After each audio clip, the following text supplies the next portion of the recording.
Aujourd'hui, nous sommes en compagnie de Michel Giraud qui nous fait découvrir un petit peu son univers, tout simplement. J'ai envie de vous demander, ça va être une question très naïve, mais qu'est-ce qui vous attire dans l'art contemporain, tout simplement? Alors, si vous voulez, c'est un petit peu plus compliqué que ça. Ce qui m'attire dans l'art contemporain, c'est un rapport entre justement l'art ancien, ce qui se fait aujourd'hui. L'art contemporain, c'est quelque chose d'un peu plus compliqué. C'est un mot facile à utiliser, mais en véritablement, l'art contemporain, c'est pas exactement c'est plutôt un paradigme, l'art contemporain. C'est quelque chose qui a un rapport avec des versants de l'art. On part toujours du principe que l'art contemporain, c'est quelque chose qui a attrait à l'artiste vivant. Mais l'art contemporain a commencé il y a déjà presque 100 ans, en fait, avec Man Ray, en vérité. Aujourd'hui, les artistes continuent à travailler avec ça, continuent à essayer de chercher justement la clé pour sortir justement de cet étau de ces artistes dada et toutes ces choses-là. Moi, ce qui m'intéresse, si vous voulez, dans l'art contemporain aujourd'hui, c'est que je peux le mélanger, je peux rechercher des artistes qui ont une véritable culture, si vous voulez, déjà classique au départ, une vraie compréhension de ce qui s'est fait avant eux, et de pouvoir, à ce moment-là, apporter leur pierre à l'édifice avec leur interprétation qui va, à mon sens, continuer à faire évoluer l'histoire de l'art. Et c'est assez passionnant parce que justement, je réfléchissais à ce que vous disiez en regardant les sculptures qu'il y a autour de vous. On sent qu'il y a vraiment un héritage finalement. Il y a un petit peu de... Enfin, je me trompe peut-être, mais c'est de l'art grec ou des choses un peu antiques. Et ça explique vraiment ce que vous disiez. Finalement, on ne peut pas parler d'art contemporain, mais de l'histoire de l'art. Finalement, c'est une évolution. Est-ce que vous seriez d'accord? C'est exactement ça. Et c'est tout le sujet de mes recherches et de mon travail. En fait, je mens un peu quand je fais un accrochage comme celui-ci, dans le sens où je vous embarque dans mon histoire.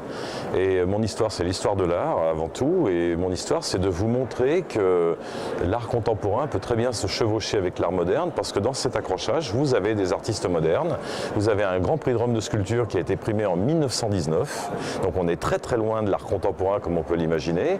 Vous avez un deuxième grand prix de Rome qui a été primé en 1956. Et vous avez un troisième sculpteur qui est un monsieur qui n'est pas encore primé aujourd'hui, parce que le prix de Rome n'existe plus en tant que tel. Mais c'est quelqu'un qui a un nouvel attrait, si vous voulez, sur la sculpture, qui va développer un vocabulaire très nouveau.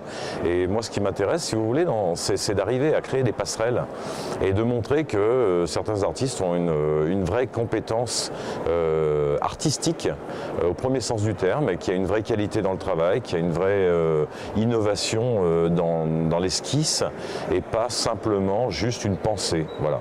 Je suis dans autre chose que le support surface, par exemple, vous voyez, mais c'est pas quelque chose que j'aime pas, c'est juste quelque chose qui m'intéresse un peu moins aujourd'hui dans ce que j'ai envie de montrer. Et c'est assez passionnant finalement. Est-ce que c'est un petit peu en tant que collectionneur, je vais pas dire votre boulot, mais une volonté de faire tomber un peu les préjugés justement quand il y a un critique d'art, et justement je ne critique pas parce que j'ai pas la culture pour ça, mais c'est de faire tomber un peu les images préconçues, des choses comme ça, et puis de montrer, vous voyez, vous êtes peut-être fait avoir parce que vous croyez que c'est moderne, et puis vous venez d'expliquer que l'artiste... c'est un problème d'attrait. C'est un processus de réflexion en tout cas. Voilà, oui, tout à fait. C'est un problème d'attrait personnel déjà, parce que si vous voulez, au premier chef, je suis collectionneur. Je ne suis pas un marchand lambda, je ne suis pas sûr d'être atypique non plus. Je connais beaucoup de grands marchands qui sont des grands collectionneurs. On a un véritable travail social qui est mené dans le temps, puisque en fait on sauve des artistes, on retrouve des artistes oubliés, on fait des remises en avant, il y a tout un travail de réhabilitation qui est mené dans le temps. On prête aussi des œuvres à des musées, donc si vous voulez, c'est un travail de fond. On essaye de décloisonner tout ça. Si vous voulez, pendant très longtemps, le marché de l'art, dans son intégralité, si vous voulez, était cloisonné. On avait d'un côté toute la muséalité des choses, et puis de l'autre côté, vous aviez le marché de l'art. Alors évidemment, il y avait les marchands du temple d'un côté, et puis des autres personnes qui déifiaient absolument tout ce qui était montré au public, et il n'y avait pas de possibilité de conversation. Aujourd'hui, les choses sont vraiment en train d'évoluer de manière fabuleuse. On parle de plus en plus souvent avec les grands conservateurs de musées. On échange sur nos connaissances, sur un goût, sur une importance, sur un apport d'un artiste qui aurait pu être oublié dans l'histoire de l'art. Et encore que l'histoire de l'art, c'est quelque chose qui s'écrit au quotidien, bien évidemment. C'est quelque chose qui est mouvant. Et à partir de là, c'est intéressant, si vous voulez, d'expliquer au grand public et aux fins connaisseurs même d'ailleurs que, si vous voulez, tel artiste devrait être regardé différemment parce qu'il a apporté quelque chose en temps T, à son moment, et pour des mauvaises raisons, souvent il a été un peu gommé dans l'histoire de l'art, mais gommé temporairement. Par exemple, je vais vous donner un exemple très précis parce que c'est quelque chose qui est d'une grande actualité. À Paris, il y a 2 expositions sur André Derain. Une qui vient de terminer, André Derain qui est au musée d'art moderne de la ville de Paris, avec une confrontation entre Balthus et Giacometti, ses amis, ses vrais amis. Le grand Giacometti disait toujours que quand il voyait une œuvre d'André Derain, il s'y perdait dedans et que c'était jamais médiocre et que c'était vraiment quelque chose qui l'interpellait au plus profond de son être. Si on considère Giacometti comme un grand artiste, on peut imaginer qu'un grand artiste peut avoir un point de vue très correct et très intéressant sur qui est André Derain, alors que cet artiste a été lui gommé. Et là, on vient d'assister à l'ouverture d'un deuxième accrochage au Centre Pompidou. Donc le musée d'art moderne montre, si vous voulez, la deuxième partie de la ville de Derain, et puis le Pompidou évidemment s'abroge on va pas dire le plus beau, mais en tous les cas le plus mémorable au jour d'aujourd'hui, c'est les fauves, puisque Derain était le plus grand fauve. À partir de là, évidemment, on regarde ces tableaux comme des chefs-d'œuvre, c'est ça, c'est vrai, ça en sont, mais ce n'est pas que ça. Derain n'est pas que le fauve.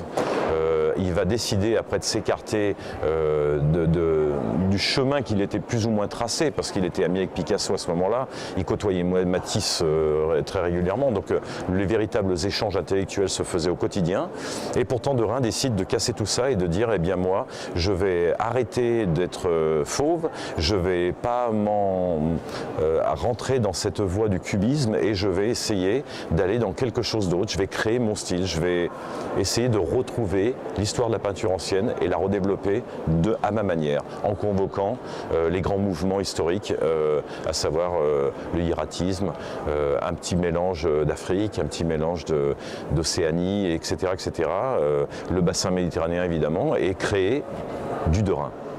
J'ai une question qui va peut-être vous surprendre, mais je l'ai déjà posée à des artistes ou à des galéristes, et je regarde toujours le regard, mais est-ce qu'on a le droit de parler de notion d'esthétique, simplement de dire c'est beau? Et bien souvent on me dit, bah, oui d'accord, mais c'est d'abord une réflexion où il faut... Et moi je trouve qu'on a le droit simplement d'être devant une statue, par exemple, ou ces tableaux, dire, moi ça me plaît parce que c'est beau visuellement. Est-ce qu'on a le droit de le dire ça, ou est-ce qu'il faut vraiment un processus intellectuel quand on découvre une galerie? C'est une très bonne question, parce que la notion du beau... pour beaucoup de raisons qui sont difficiles à expliquer, si vous voulez, en quelques mots, la notion du beau essayait d'être gommée, et à mon sens pour des mauvaises raisons. Je suis pas convaincu, je suis toujours pas convaincu, mais ça n'engage que moi, qu'un grand artiste soit quelqu'un qui ne sache pas dessiner. Je ne suis pas convaincu qu'un grand artiste soit quelqu'un qui n'ait aucune culture en histoire de l'art, qui ne rentre jamais dans un musée et qui s'intéresse qu'à lui-même. Je ne suis pas certain de ça. Maintenant, la notion du beau, c'est très subjectif, parce que ça renvoie toujours à une sorte de classicisme, ou en tous les cas à cette histoire du passé. Est-ce qu'un torse d'homme, un fragment de torse d'homme qu'on aura trouvé en Méditerranée et qui vient de la Grèce antique est beau? Oui, et pourquoi? Non, ou pourquoi? Etc., etc. Et tout ça va être convoqué dans le temps, si vous voulez. Est-ce qu'une œuvre Dada, ou même une œuvre cubiste de Picasso, est-ce qu'une femme de Picasso des années 20 est beau? C'est pas sûr. Vous avez toujours entendu beaucoup de choses dans la critique. Si on lit la critique de l'époque, on ne comprenait pas pourquoi les seins étaient déplacés, la tête était toute tendue, et j'ai moi-même entendu mes parents trouver ça absolument insupportable à regarder. Si vous voulez, au fur et à mesure du temps, la notion de la critique et la notion du regard à l'œuvre changent. Et ce qu'on trouve beau aujourd'hui n'est pas forcément ce qu'on va trouver beau demain, parce qu'on va évoluer dans notre pensée, et que ces pensées-là vont faire que le jugement va se décaler petit à petit. Mais de toute façon, je pense qu'on ne peut pas trouver moche une culture qui répond à une sorte d'écho historique et qui va être juste dans la tradition. Il ne peut pas y avoir de rupture finalement. Je pense que quand même on découle tous d'un passé, et que ce soit un artiste ou le visiteur aussi. Je pense que les choses ont évolué à partir des années 50. En vérité, si vous voulez, il y a un nouveau courant artistique qui est arrivé dans les années 50 qui est très important, c'est l'abstraction. Et l'abstraction a apporté quelque chose d'intéressant, c'est l'opposition évidemment à la figuration. Je pense que tout le monde a compris ça, mais l'abstraction se divise dans deux courants. Il y a celle qui est lyrique et il y a celle qui est géométrique. Et ces gens-là, ces artistes de l'abstraction, ont commencé à élaborer un vocabulaire nouveau où on n'avait plus besoin de comprendre ce qu'on voyait pour le trouver beau, puisqu'on est dans de la ligne, on est dans de la couleur, on est dans une sorte de brouillard si vous voulez. Mais qui le matin ne s'est pas levé à trouver un brouillard sublime ou un coucher de soleil sublime? Il n'y a pas plus abstraction que le coucher de soleil. Donc si vous voulez, quelque part, ça va encore convoquer la nature d'une certaine manière, mais avec une palette qui ne sera pas écrite. Voilà. Et un ciel rose, ça existe. Quand on a vu les nabis faire des ciels roses, on a pu être choqué et en vérité, on en a déjà vu. Vous voyez, donc quelque part, en fin de compte, tous les artistes, qu'ils soient abstraits, qu'ils soient figuratifs, qu'ils soient lyriques ou pas, vont aller puiser leur source d'inspiration à un moment ou à un autre sur ce que la nature va offrir. Voilà. Alors Michel, c'est passionnant, mais j'ai vraiment une question qui sera peut-être plus une remarque. Quand on vient ici en tant que collectionneur, le but c'est quoi? C'est le plaisir de montrer au public justement, voilà ce que ça peut être et laissez-vous emporter parce qu'on se met devant un tableau, on regarde, ça plaît pas, une sculpture, il y a une ligne qui plaît. C'est ça, c'est le plaisir de partager aussi pour vous? Alors, bien évidemment, c'est un choix personnel que de montrer son propre goût, si vous voulez, ou en tous les cas, un petit échantillon de son goût, parce que ça ne s'arrête jamais à un accrochage, hein, bien évidemment. Et l'idée, si vous voulez, c'est de laisser les gens regarder, évidemment, cet accrochage et leur donner la possibilité d'avoir une interaction et de se dire, j'ai envie d'en savoir plus sur cette œuvre-là. De quoi s'agit-il? Qui est l'artiste? Expliquez-moi-le. Et mon travail, c'est ça. C'est de leur montrer ce que moi j'aime, ce que je collectionne, ce que j'ai envie de regarder au jour d'aujourd'hui et pourquoi. Et après, de temps en temps, il y a une interaction avec un collectionneur qui a envie d'aller plus loin et d'en savoir plus. Notre travail sur une foire, si vous voulez, c'est véritablement un travail de promotion des artistes qui nous touchent au plus près.